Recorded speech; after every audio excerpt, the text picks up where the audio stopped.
very often we don't identify when we take that chord and we're saying, okay, this is the outcome, this is the outlay, this is the output. If we take that rope and we go down deep within ourselves, what is that? So introspection is very important, and being willing to hear the truth from those that are close to you. And looking at the fruits. Fruits never lie.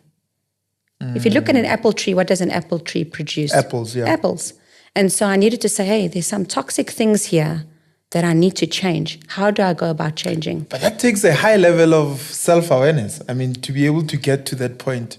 I mean, I don't know what would have changed for you to get to the point where you are aware and you're like, let me work on this thing, change it. I mean, and then looking at the fact that you started in litigation, you have to be aware that you don't like it. Yes. I mean, if it gets to a point where you say, I don't like it anymore, it has to be because you've realized this is not for me as a person. Yes.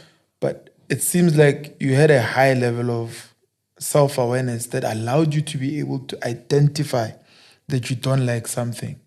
And my question is, how did you then develop that awareness? Or did it come organically?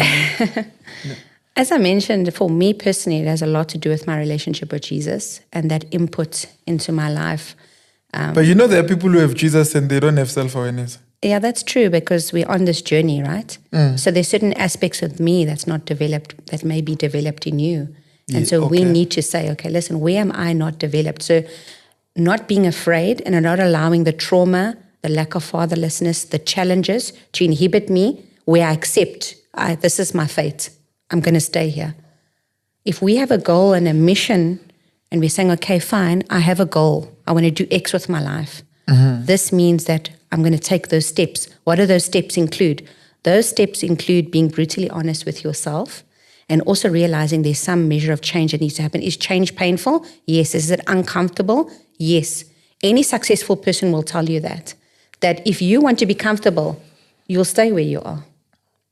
There will not be change, there will not be growth, there will not be impact. You will not be able to tell a story to somebody. It's easy to sit and be a spectator. I'm sure a lot of sports fans can say what the coach is doing wrong, what the players are doing wrong. But when you're playing the game and you've gone through the fitness levels and you've gone through the trial and error and you've made those mistakes there, the problem is that in society, we're not wanting to learn from the mistakes. We want to blame. And we need to come out of this victim mentality. Yes, we can't control things that have happened to us, but we can control what we do with that. And I'm not willing to stand down and say, listen, or raise a generation or invest in a generation of people that are just saying, oh, poor me, this is what's happened. There's no way that I can come around it.